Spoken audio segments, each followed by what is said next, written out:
meus amores, tudo bem? Estamos aqui para iniciarmos mais uma aula de ciências.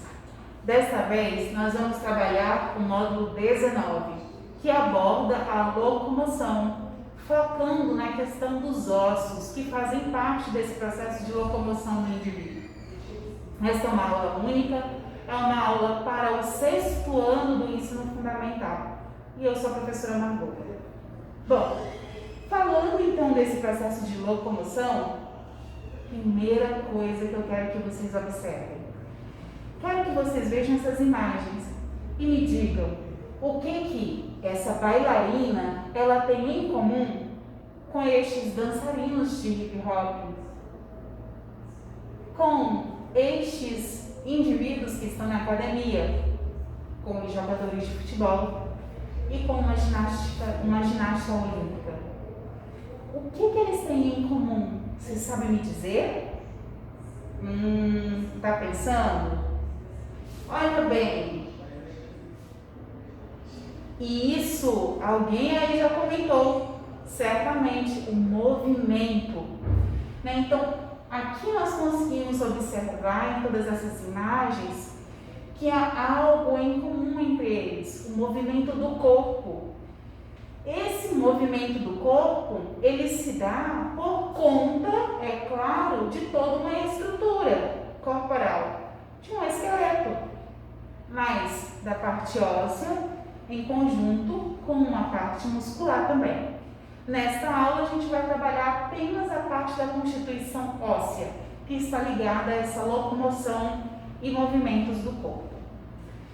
Nós temos então um esqueleto. E este esqueleto, nós conseguimos dividir ele em duas partes. Esqueleto apendicular e esqueleto axial. Notem que o esqueleto axial, peguei essa partezinha aqui que está em vermelho, trouxe para cá e ampliei. Esse esqueleto axial, a gente tem ele sendo constituído então por cabeça, tórax e coluna. Ele está bem no eixo, no centro da constituição corporal deste indivíduo. E nós conseguimos observar que o esqueleto apendicular, ele é constituído por todos os ossos, ditos como membros superiores e membros inferiores, todos os ossos que estão pendurados a esse eixo central, a esse eixo principal aqui. Então, nós podemos dizer que o esqueleto apendicular, ele refere-se a tudo que está, a todos os ossos que estão pendurados no esqueleto axial. E esse esqueleto axial, ele refere-se ao eixo, ao centro, né? Então, é o eixo central de toda a estrutura corporal de um indivíduo, tá? Que nós vamos chamar, então, de esqueleto axial. Axial, eixo, né? Então, os nomes acabam sendo próximos para que a gente possa fazer essa associação e não esquecer. Mas, nem todos os organismos, eles são formados por um esqueleto semelhante ao nosso, né, vertebrados com ossos. Nós temos uma classificação, nós podemos ter 3 tipos de esqueleto. Esqueleto do tipo hidrostático, como é encontrado em alguns vermes, então eles não têm uma estrutura óssea, uma estrutura interna que dê forma ao corpo deles. Em compensação, esses indivíduos, eles apresentam um líquido dentro do corpo que acaba dando forma e facilitando também a locomoção, tá? Então, neste caso, eles possuem sim, como tem uma substância que acaba caracterizando ou dando sustentação a este corpo, nós chamamos de sistema esquelético hidrostático.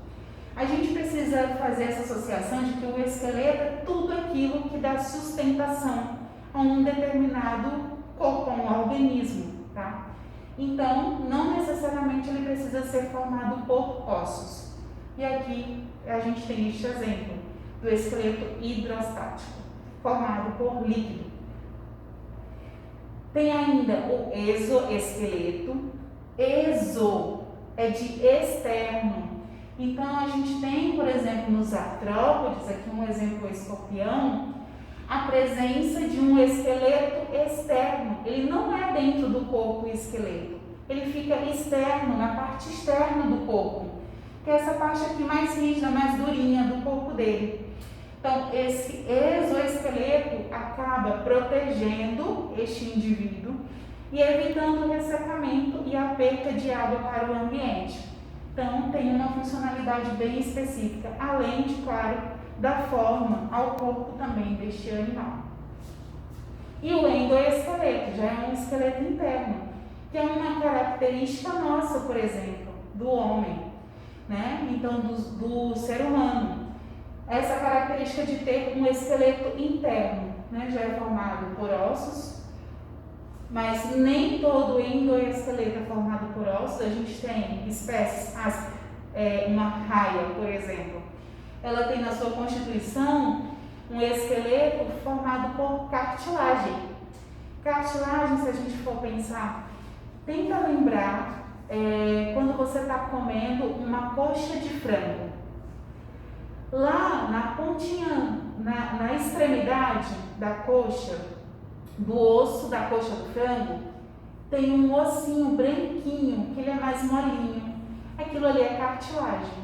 Então, aquele tipo de tecido que constitui aquele ossinho lá, a cartilagem, forma o endoesqueleto de raias e tubarões, por exemplo. Mas é um endoesqueleto, está dentro do corpo deste indivíduo.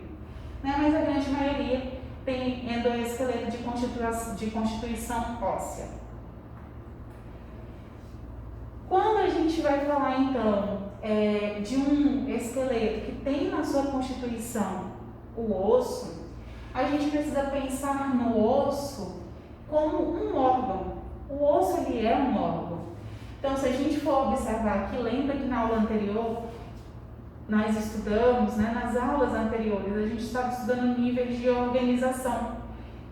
E na aula anterior nós vimos a questão dos tecidos que constituem um organismo.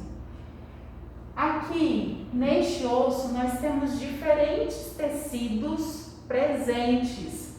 E nós sabemos que um órgão ele é formado pela presença de vários tecidos, né? Então, de tecidos diferentes que vão trabalhar, atuar para o bom funcionamento daquele órgão. Então, aqui a gente tem a presença a gente tem um osso. Aqui nós temos as extremidades, que eu tinha comentado um pouquinho antes, né? Então, aquela parte mais branquinha, na extremidade do osso, a gente chama de cartilagem. Esse osso, ele tem aqui nessa extremidade uma característica de ser mais esponjoso ou poroso. Ele tem poros, lacunas, né? Ele acaba sendo mais molinho do que essa parte aqui do meio do osso, que é mais rígida, é mais dura, por conta das características do tecido que constitui essas partes, que é diferente. Então, e essa parte aqui que é esponjosa, a gente vai ter a presença de células sanguíneas.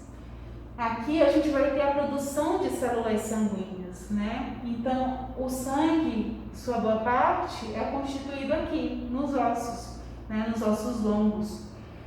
Então, a gente vai ter essa presença de células sanguíneas aqui nessa parte esponjosa do osso, a presença de vasos sanguíneos. Então, além dessa questão das células, que vão dar essa característica deste osso ser uma estrutura viva também temos a questão dos vasos sanguíneos que passam aqui, que vão nutrir esse osso, tá? Então, essas divisões a gente consegue observar bem. Essas partes extremas, né, as extremidades do osso, nós vamos chamar de epífase, e essa parte aqui do meio, ou corpo do osso, nós chamamos de diáfase, tá? Então, essa é a estrutura de um osso. E aí, nós conseguimos visualizar aqui uma diferença em relação a um osso de uma criança e o osso de uma pessoa adulta. É pelo osso que nós também avaliamos a questão do crescimento de um indivíduo, por conta da presença dessa cartilagem de crescimento, essa região de crescimento. Veja que no indivíduo adulto não é mais a presença dessa cartilagem, né? Mas numa criança a gente tem a presença dessa cartilagem e essa cartilagem ela vai sendo substituída, como ela é mais malinha, ela vai sendo substituída ao longo do tempo, né, no desenvolvimento dessa criança, por tecido mais resistente, né? Então ela vai sendo substituída por um tecido mais durinho. E aí, à medida que ela terminar de ser substituída, ela tem essa característica aqui, deste osso, semelhante a de um adulto. Aí é quando a gente já consegue observar e dizer que o crescimento já cessou desta criança, tá? Essa cartilagem, ela tem uma função. Ela diminui o atrito entre os ossos, que é o que nós vamos estudar agora quando a gente começa a falar das articulações. Então, o que é uma articulação? É um local onde nós vamos ter o encontro de dois ossos, tá? Então, onde dois ossos se tocam, nós temos uma articulação. Sendo que essa articulação, ela pode ser fixa ou imóvel, né? Então não tem mobilidade, como é a questão dos ossos do crânio, ou pode ser ainda ossos, ou melhor, articulações móveis, como a questão da articulação do joelho, tá? Então tem mobilidade, tem movimento, tá? Então elas podem ser fixas ou móveis. E a gente consegue ter diferentes tipos de articulações, porque cada uma delas vai exercer uma função diferente ou diferenciada no corpo, ou vai permitir a questão de giros, né, de movimentos de um lado para o outro, rotações, né, se pegar o braço e ficar girando aqui, a gente consegue ter uma rotação em um ângulo maior, ou esses tipos de movimento, né, de abertura e fechamento. Então, cada tipo de articulação permite movimentos diferenciados, tá? Então, ao longo de todo o corpo, nós vamos ter articulações diferentes, né? E esse encontro, aqui é como se fossem dois ossos, né, se encontrando.